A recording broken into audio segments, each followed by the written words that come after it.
Assalamualaikum warahmatullahi wabarakatuh. Halo Sobat Media PPKN Online. Berjumpa kembali dengan Pak Anggi. Belajar PPKN menjadi lebih menarik dan menyenangkan. Yang pada kesempatan kali ini, Pak Anggi akan melanjutkan pembahasan materi PPKN kelas 11 bab 2 untuk subbab kedua dan ketiga tentang periodisasi perkembangan demokrasi di Indonesia.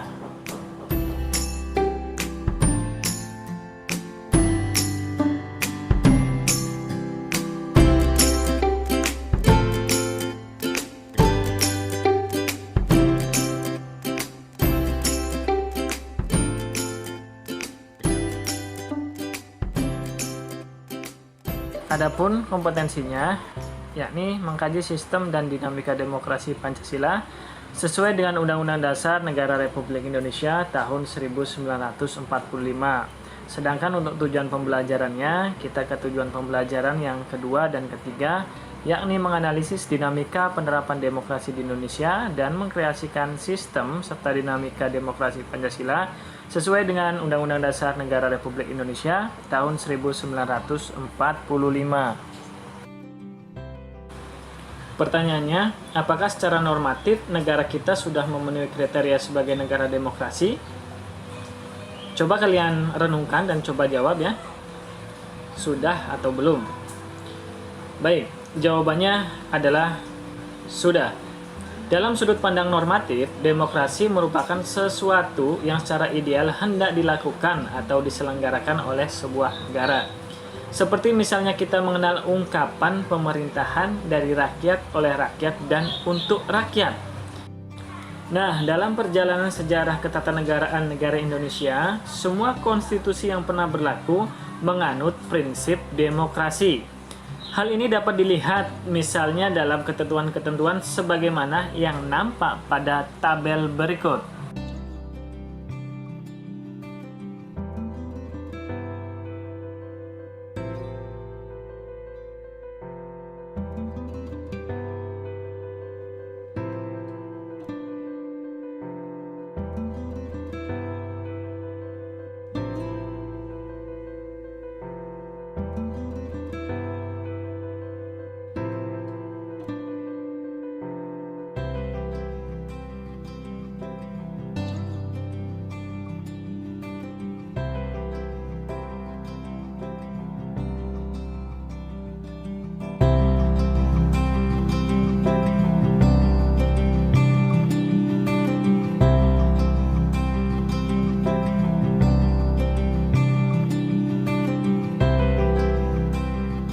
Dari keempat konstitusi tersebut, kita dapat melihat secara jelas bahwa secara normatif Indonesia adalah negara demokrasi.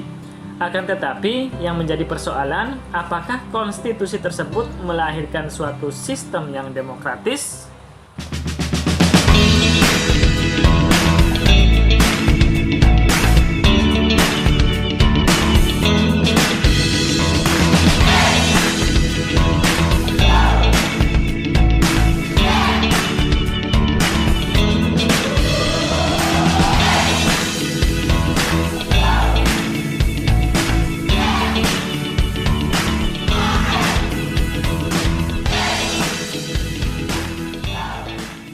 Baik, untuk melihat apakah suatu sistem pemerintahan adalah sistem yang demokratis atau tidak, dapat dilihat dari indikator-indikator yang dirumuskan oleh Afan Ghaffar berikut ini.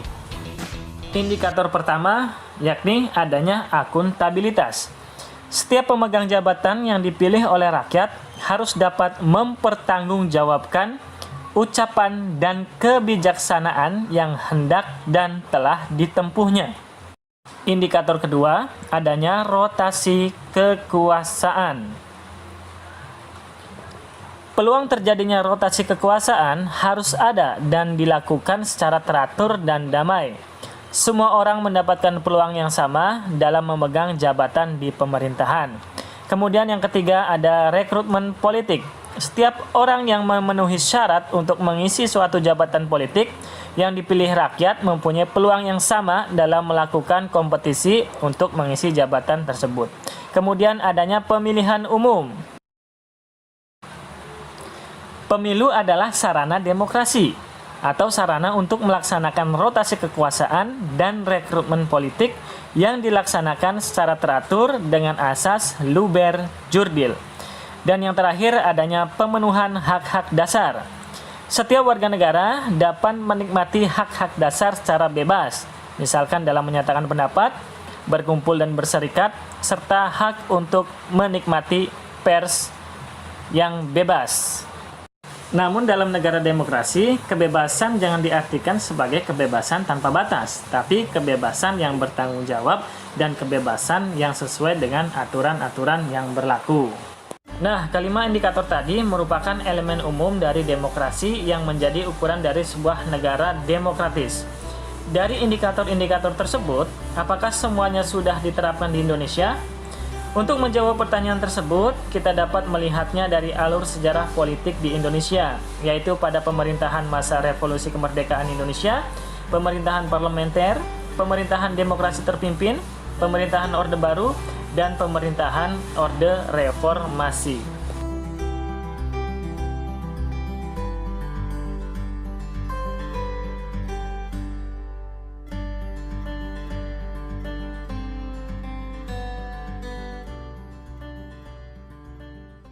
Baik, kita masuk ke demokrasi revolusi kemerdekaan periode 1945 sampai dengan 1949.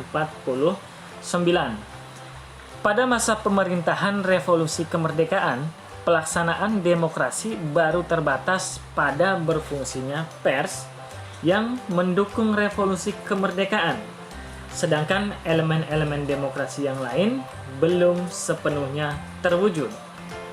Hal ini dikarenakan situasi dan kondisi yang tidak memungkinkan, karena pada saat itu pemerintah harus memusatkan seluruh energinya bersama-sama rakyat untuk mempertahankan kemerdekaan dan menjaga kedaulatan negara agar negara kesatuan tetap hidup. Namun pada saat itu partai-partai politik tumbuh dan berkembang sangat cepat. Fungsi paling utama partai politik saat itu adalah ikut serta memenangkan revolusi kemerdekaan dengan menanamkan kesadaran untuk bernegara serta semangat anti penjajahan. Karena keadaan yang tidak mengizinkan, pemilihan umum belum dapat dilaksanakan, sekalipun hal itu telah menjadi salah satu agenda politik utama pada saat itu.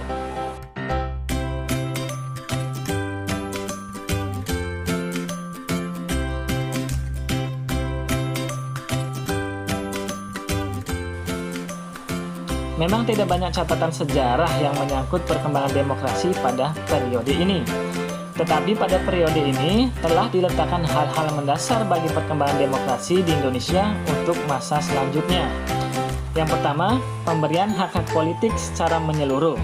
Para pembentuk negara sudah sejak semula mempunyai komitmen yang sangat besar terhadap demokrasi, sehingga begitu mereka menyatakan kemerdekaan dari pemerintahan kolonial Belanda, semua warga negara yang sudah dianggap dewasa memiliki hak politik yang sama tanpa ada diskriminasi yang bersumber dari ras, agama, suku, dan kedaerahan. Kedua, dengan adanya maklumat wakil presiden, dimungkinkan terbentuknya sejumlah partai politik yang kemudian menjadi peletak dasar bagi sistem kepartaian di Indonesia untuk masa-masa selanjutnya dalam sejarah kehidupan politik di Indonesia. Ketiga, presiden yang secara konstitusional memiliki kemungkinan untuk menjadi seorang diktator dibatasi kekuasaannya ketika Komite Nasional Indonesia Pusat dibentuk untuk menggantikan parlemen. Kita ke demokrasi parlementer periode 1949 sampai dengan 1959. Pada periode ini terjadi dua kali pergantian konstitusi, yakni pertama, pergantian dari Undang-Undang Dasar 1945 ke Konstitusi RIS, kemudian yang kedua, dari Konstitusi RIS berganti menjadi Undang-Undang Dasar sementara.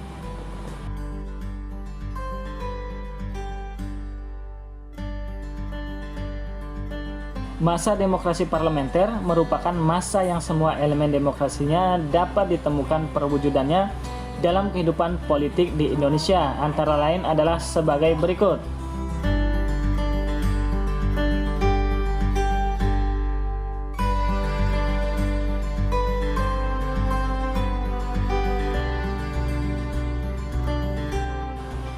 Kinerja Dewan Konstituante yang berlarut-larut membawa Indonesia ke dalam persoalan politik yang sangat pelik. Negara dilingkupi oleh kondisi yang serba tidak pasti karena landasan konstitusional tidak mempunyai kekuatan hukum yang tetap karena hanya bersifat sementara. Selain itu juga, situasi seperti ini memberi pengaruh yang besar terhadap situasi keamanan nasional yang sudah membahayakan persatuan dan kesatuan nasional. Presiden Soekarno sebagai kepala negara melihat situasi ini sangat membahayakan bila dibiarkan. Oleh karena itu, untuk mengeluarkan bangsa Indonesia dari persoalan yang teramat pelik, Presiden Soekarno kemudian menerbitkan suatu dekret pada tanggal 5 Juli 1959 yang selanjutnya dikenal sebagai Dekret Presiden 5 Juli 1959. Dalam dekret tersebut, Presiden menyatakan pembubaran Dewan Konstituante dan kembali kepada Undang-Undang Dasar 1945. Namun dalam pelaksanaannya, ternyata demokrasi terpimpin ini malah kembalikan total dari masa demokrasi parlementer yang sudah berjalan sebelumnya. Kehadiran partai-partai politik bukan untuk mempersiapkan diri dalam rangka mengisi jabatan politik di pemerintah. Karena pemilihan umum tidak pernah dijalankan, tetapi lebih merupakan elemen penopang dari tarik ulur kekuatan antara lembaga kepresidenan, Angkatan Darat, dan Partai Komunis Indonesia. Kemudian hak dasar manusia menjadi sangat lemah pada saat itu. Kritik dan saran dari lawan-lawan politik, Presiden tidak banyak diberikan. Mereka tidak mempunyai keberanian untuk menentangnya. Kemudian dengan terbentuknya Dewan Perwakilan Rakyat Gotong Royong, peranan legislatif dalam sistem politik nasional menjadi sedemikian lemah. DPR-GR tidak lebih hanya merupakan instrumen politik lembaga kepresidenan. Proses rekrutmen politik untuk lembaga ini pun ditentukan oleh Presiden. Dan sejumlah surat kabar dan majalah dilarang terbit oleh pemerintah seperti misalnya Harian Abadi yang berafiliasi dengan Masyumi dan Harian Pedoman yang berafiliasi dengan PSI. Dan sentralisasi kekuasaan semakin dominan dalam proses hubungan antara pemerintah pusat dan daerah. Baik, sekarang kita masuk ke demokrasi Orde Baru periode 1965 sampai dengan 1998. Visi utama pemerintahan Orde Baru ini adalah untuk melaksanakan Pancasila dan Undang-Undang Dasar 1945 secara murni dan konsekuen dalam setiap aspek kehidupan masyarakat Indonesia. Dengan visi tersebut, Orde Baru memberikan secercah harapan bagi rakyat Indonesia saat itu. Namun dalam pelaksanaannya, demokrasi Pancasila ternyata masih jauh dari harapan. Pelaksanaan nilai-nilai Pancasila secara murni dan konsekuen hanya dijadikan alat politik penguasa belaka, sebagaimana dapat dilihat dari beberapa indikator berikut. Pertama, rotasi kekuasaan tidak terjadi, kalaupun ada perubahan selama pemerintahan Orde Baru hanya terjadi pada jabatan Wakil Presiden. Rekrutmen politik bersifat tertutup.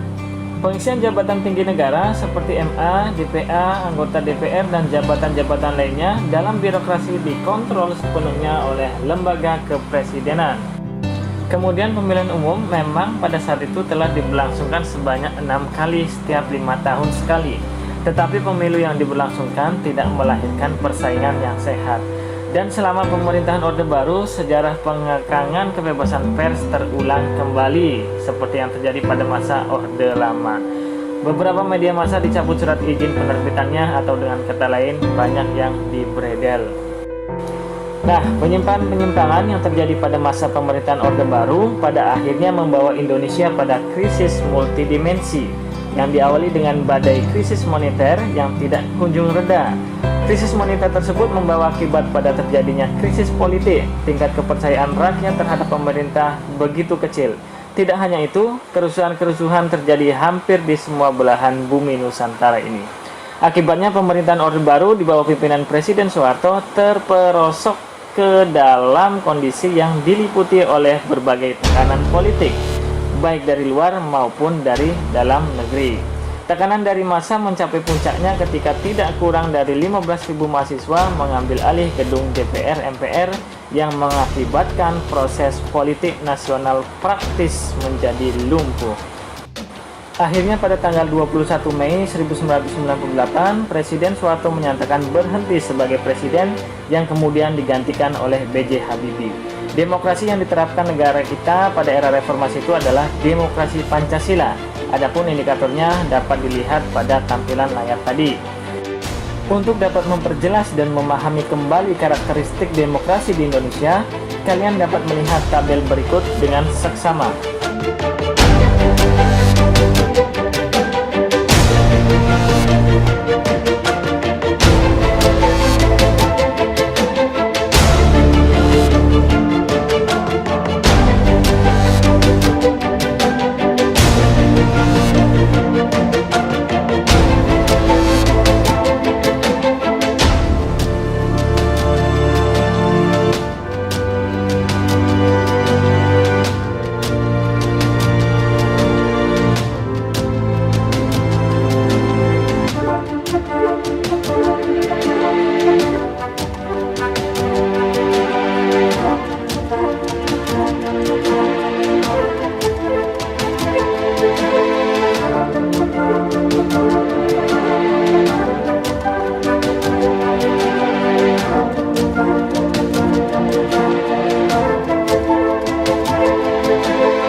Nah, itu tadi pemaparan singkat yang bisa Bapak sampaikan terkait materi periodisasi perkembangan demokrasi di Indonesia. Dan perlu kita ketahui bersama bahwa kondisi demokrasi Indonesia saat ini masih terus berproses untuk menuju ke arah kesempurnaan. Akan tetapi jalan terjal menuju itu tentu saja selalu menghadang. Tugas kita adalah mengawal demokrasi itu supaya teraplikasikan dalam seluruh aspek kehidupan. Baik, sebelum kita akhiri pertemuan kali ini, silahkan kalian kerjakan tugas mandiri sebagaimana yang terpampang pada layar dengan menyalinnya ke buku latihan, dan berilah tanda centang pada indikator-indikator demokrasi yang disesuaikan dengan periode pelaksanaannya. Khusus untuk siswa-siswi SMA Negeri 1 Bintan Pesisir, hasilnya dapat dikirimkan melalui kelas model yang ada pada website sekolah.